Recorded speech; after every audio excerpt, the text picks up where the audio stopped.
Hello students, welcome to the inspire academics.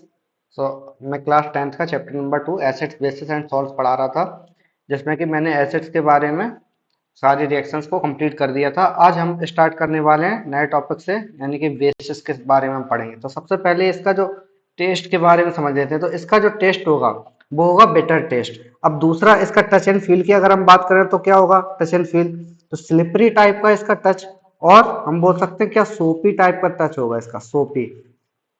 Okay, सोपी touch. तो ये क्या होगा, सोप जैसे हमारे पास कोई, हम लोग नहाते हैं या फिर कपड़े धोने वाले जो सोप होते हैं हमारे घरों में, तो वो हम यूज करते हैं। तो उसमें जो जो हम फील करते हैं, जो टच फील करते हैं, तो स्लिपरी टाइप का होता है वो। तो वही वाला टच बेसिस में प्रेजेंट होता है। तो यानी कि हम यहाँ से क्या समझ सकते हैं कि जो बेसिस होते हैं वो सोप में प्रेजेंट होते हैं। अब इसके बाद हम देखते हैं कि ये जो लिटमस पेपर पे कैसी रिएक्शन देंगे, तो हम बोलेंगे रेड लिटमस को कन्वर्ट कर देंगे ब्लू में। रेड लिटमस को ब्लू में ये कन्वर्ट कर देंगे। ओके, ये गलत लिख दिया, मैं सही कर देता हूँ। Red litmus red litmus converted into the blue litmus paper. Okay, तो इसके बाद हम अगर देखें और रिएक्शन, तो फिनोल्फ्थलीन इंडिकेटर एक नाम मैंने बताया था। तो फिनोल्फ्थलीन इंडिकेटर पर क्या होगा, फिनोल्फ्थलीन फिनोल्फ्थलीन इंडिकेटर, ये क्या होगा, हम बोल सकते हैं ये एक तरह से पिंक कलर में टर्न हो जाएगा। यानी कि व्हाइट कलर होता है जैसे, या फिर हम बोल सकते हैं नॉर्मली ट्रांसपेरेंट कलर होता है, तो ट्रांसपेरेंट कलर से ये व्हाइट कलर में कन्वर्ट हो जाएगा। ओके, फिनोल्फ्थलीन के अकॉर्डिंगली अगर हम बात करें तो व्हाइट और transparent transparent converted into the pink. अगर किसके रिस्पेक्ट में बात कर रहे हैं, phenolphthalein. Okay, phenolphthalein indicator.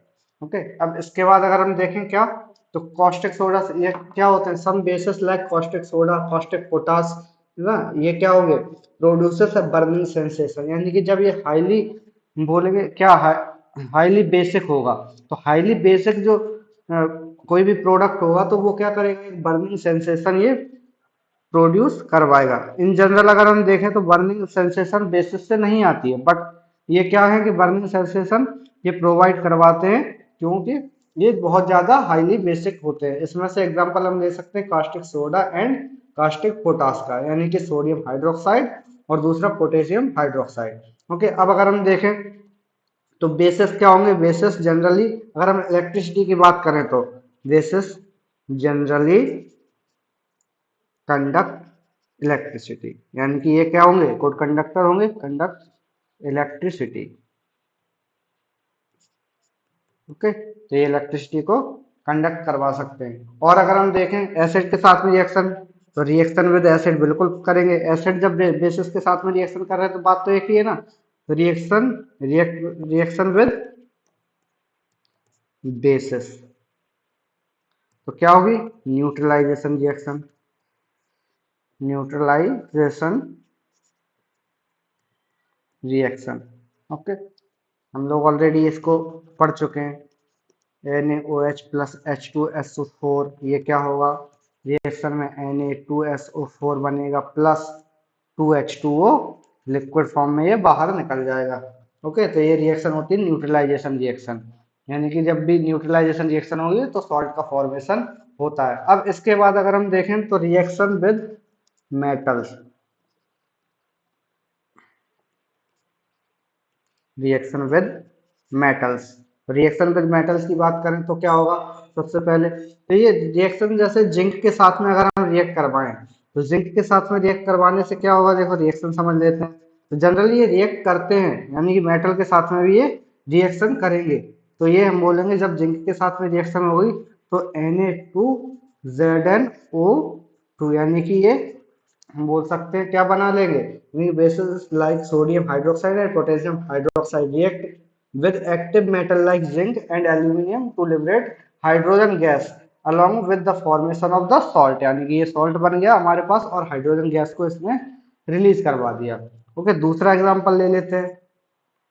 NaOH plus 2 Al, यानी कि जो एक्टिव मेटल्स होंगी, है ना, इसके साथ में जब हम रिएक्ट करवाएंगे तब क्या होगा, प्लस H2, ये वाटर की प्रेजेंस में हो रही रिएक्शन, तो हम इसे बोलेंगे 2NaAlO2 प्लस 3H2। ये फिर से गैस को रिलीज करवा दिया, यानी कि रिएक्शन विद मेटल हम समझेंगे क्या कि ये सॉल्ट प्लस H2 गैस, हम बोलेंगे क्या, सॉल्ट प्लस H2 गैस ये बनाते हैं। ओके, अब इसके बाद अगर हम देखें तो जैसे आरएनएस की डेफिनेशन है, आरएनएस एक साइंटिस्ट हैं जिन्होंने काफी सारी थ्योरीज प्रपोज करी, काफी सारी डेफिनेशंस भी दी हैं, केमिस्ट्री में काफी बड़ा कंट्रीब्यूशन है इनका। तो आरएनएस की डेफिनेशन के अकॉर्डिंग अगर हम देखें तो क्या होंगे, बेसिस। ओके, तो आरएनएस, a base is a substance, क्या हुआ, a base is a substance which when dissolved dissolves in water gives hydroxide hydroxide या हम बोल सकते हैं OH negative ions in the solution। Okay, ये क्या होगा, base is a substance which when dissolve in water gives hydroxide या फिर OH ions in the solution. तो उनके अकॉर्डिंग अगर एसिड की देखें रिएक्शन तो वो H पॉजिटिव को बता रहा था कि H पॉजिटिव रिलीज करते हैं ऐसे सब्सटेंसेस होंगे, ये क्या होंगे, OH नेगेटिव आयंस को ये प्रोड्यूस करवाएंगे, यानी कि हाइड्रोक्साइड आयन को प्रोड्यूस करवाएंगे वो ऐसे सब्सटेंसेस सॉल्यूशन के अंदर, हम बोल सकते हैं तो वो क्या होंगे, आरएनएस के अकॉर्डिंगली बेसिस होंगे। ओके, अब इसके बाद अगर हम देखें तो differences between base and and alkali, यानी कि जो बेस और एल्कली में क्या डिफरेंस होगा, डिफरेंस, ये क्वेश्चन कभी कभी आ जाता है, between a base and an alkali, तो ये क्या होगा, ये देखते हैं, bases are oxide and hydroxide of metals. तो ये बेसिस क्या होंगे, हाइड्रोक्साइड या फिर ऑक्साइड्स होंगे मेटल के, है ना। दूसरी चीज अगर हम एल्कली की बात करें तो bases, bases which are soluble in water and gives hydroxide ion, यानी कि OH negative ion in the aqueous solution, in the aqueous solution are called alkalis। यानी कि यही इनमें बेसिकली डिफरेंस, यानी बेसिस क्या होंगे, ऑक्साइड्स होंगे या फिर हाइड्रोक्साइड होंगे मेटल्स के। बट अगर हम बेसिस को क्या करेंगे, सॉल्युबल करेंगे वाटर के साथ में, तब ये प्रोड्यूस कर दें OH नेगेटिव आयंस, तब हम इसे बोलेंगे एक्वस सॉल्यूशन के अंदर क्या, एल्कलीज। ओके, तो ये बेसिकली डिफरेंस है इन दोनों के बीच में। अब इसमें हम एक इंपॉर्टेंट पॉइंट और समझ लेते हैं कि नोट के द्वारा हम लोग समझ सकते हैं कि ये काफी इंपॉर्टेंट नोट है हमारे लिए। तो ये क्या है, अमोनियम, ये ammonia used in the household, in the household is alkali in nature because it dissolves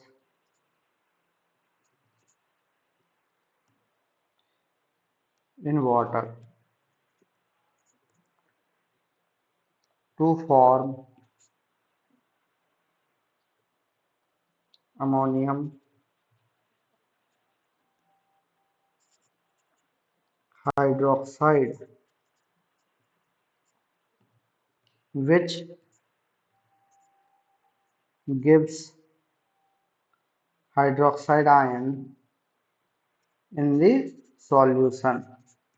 okay, तो ये क्या होंगे? Ammonia when used in the household is alkali in nature because it dissolve in water to form ammonium hydroxide which gives OH negative in the solution. यानी कि क्या होंगे? House hold में हम यूज करते हैं अमोनिया को, तो बोल सकते हैं कि ये जब भी वाटर के साथ में रिएक्ट करेंगे तो OH नेगेटिव आयंस ये सॉल्यूशन में प्रोवाइड कर देंगे। तो इसकी हम रिएक्शन लिख लेते हैं। NH3 प्लस जब हम H2O के साथ में रिएक्ट करवाएंगे तो क्या बनेगा? अमोनियम हाइड्रोक्साइड यानी कि NH4OH। बाद में ये क्या हो जाएंगे? जब हम इसको वाटर के साथ में ऐसे छोड़ दिया था, OH negative and NH4 positive, ये रिएक्शन हमारे पास होती है। ओके, अब इसके बाद सेकंड इंपॉर्टेंट चीज क्या है? स्टार बना के आप लोग लिख सकते हैं इसको। तो neutralisation reaction is defined as a process in which an acid reacts with a base to form salts and water. यानी कि ये क्या होगा? न्यूट्रलाइजेशन जो रिएक्शन होगी वो क्या होगी? हम लोग काफी बार पढ़ चुके हैं ऑलरेडी। तो न्यूट्रलाइज सॉरी गलत लिख दिया मैंने। न्यूट्रलाइजेशन रिएक्शन क्या होगी हमारे पास? तो ये हम बोल सकते हैं कि जब बेस प्लस एसिड को हम रिएक्ट करवाएंगे तो हमेशा एक ही चीज बनेगी, यानी कि वो है सॉल्ट प्लस वाटर। ये याद रखना, कभी भी ये बात भूलना मत। ओके, तो ये हमारे लिए है बहुत ज्यादा इंपॉर्टेंट। अब इसके बाद हम देखते हैं mixing of water with basis. तो जब हम मिक्सिंग करेंगे वाटर के साथ में, यानी कि बेस प्लस वाटर, तो हम बोलेंगे क्या कि ये कुछ एनर्जी को रिलीज करते हैं, यानी कि it they releases energy when when they dissolve in water. Okay, तो वाटर के साथ में जब भी रिएक्ट डिसॉल्व होंगे तो हम बोल सकते हैं कि ये एनर्जी को रिलीज करेंगे, यानी कि हम बोल सकते हैं कि ये एक्सोथर्मिक रिएक्शन होगी। ओके, तो ये एक्सोथर्मिक रिएक्शन हम इसको बोलेंगे।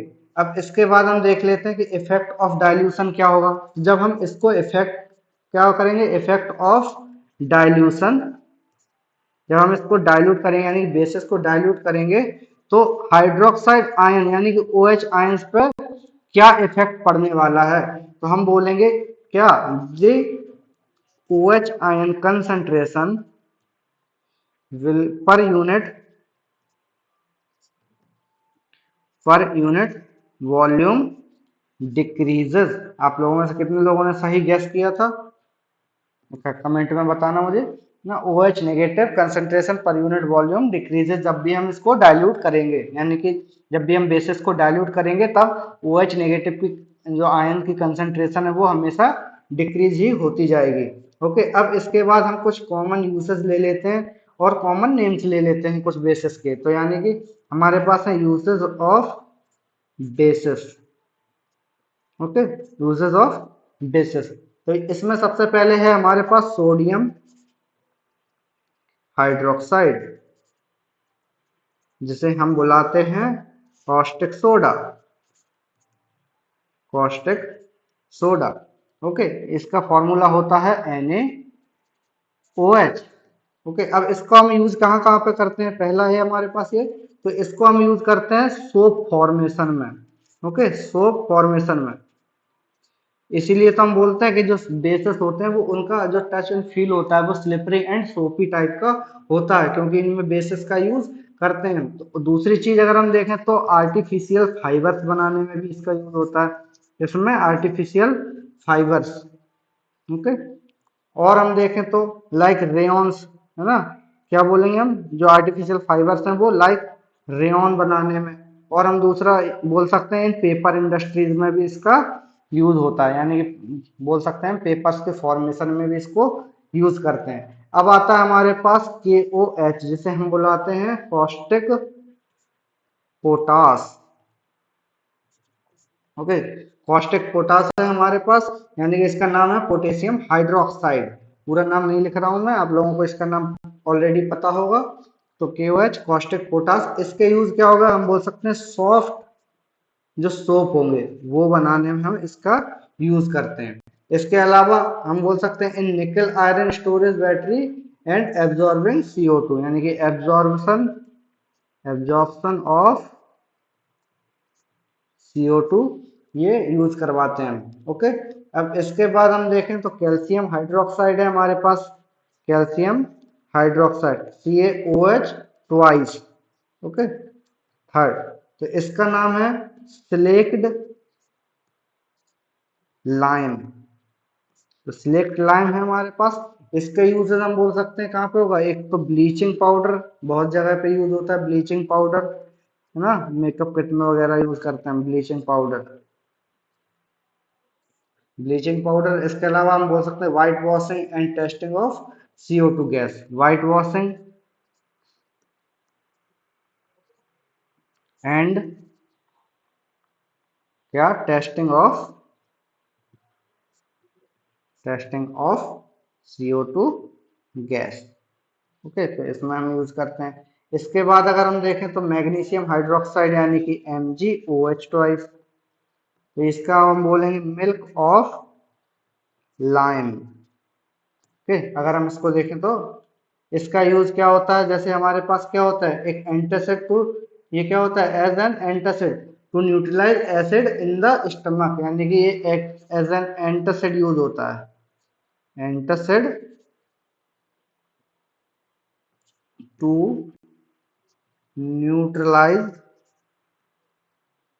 एसिड इन द स्टमक, यानी कि आप लोगों ने देखा होगा कभी कभी किसी किसी को एसिडिटी हो जाती है, यानी कि पेट में दर्द होता है उसकी वजह से, तब हम क्या करते हैं यूज करते हैं एंटासिड्स का, जो कि स्टमक पेन को कम कर देता है बाय ये न्यूट्रलाइज करके एसिड्स को, यानी कि जब भी एसिड की कंसंट्रेशन ज्यादा हो जाएगी तो हम MgOH का यूज कर सकते हैं, जैसे हम बोलते हैं मिल्क ऑफ लाइम, तो हम जब इसका यूज करेंगे तो हम न्यूट्रलाइज कर सकते हैं एसिड्स को, तो स्टमक पेन हमारा खत्म हो सकता है। अगर इसी की वजह से हो रहा होगा तो 100% हम बोल सकते हैं खत्म हो जाएगा।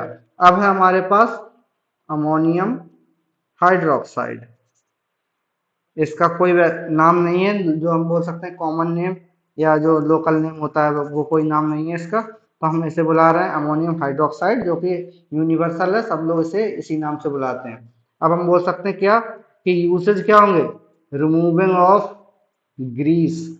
ग्रीस आप लोग जानते होंगे क्या है, ये एक टाइप का लिब्रिकेंट है जो कि हम बोल सकते हैं सेमी सॉलिड टाइप का होता है, जो कि अगर हाथों में या फिर किसी भी जगह पे लग जाता है तो वो आराम से छूटता नहीं है, तो हम इसकी जगह पे हम NH4OH को अगर हम यूज करें हटाने में तो ये आराम से हट सकता है। Okay, from cloth in dry cleaning. Okay, ये ड्राई क्लीनिंग में हम इसका यूज कर रहे हैं। और उसके बाद in cleaning windows panes. Okay, और हम कहाँ पे यूज कर रहे हैं इसको, क्लीनिंग विंडो पेन्स को यूज, क्लीन करने में भी हम इसका यूज करते हैं। तो आज हमने इस बेसिस के बारे में काफी कुछ पढ़ लिया। ओके, तो आज की क्लास में हम इतना ही रखते हैं। तो थैंक्स फॉर वॉचिंग, मिलते हैं नेक्स्ट क्लास में, लाइक शेयर एंड सब्सक्राइब करना।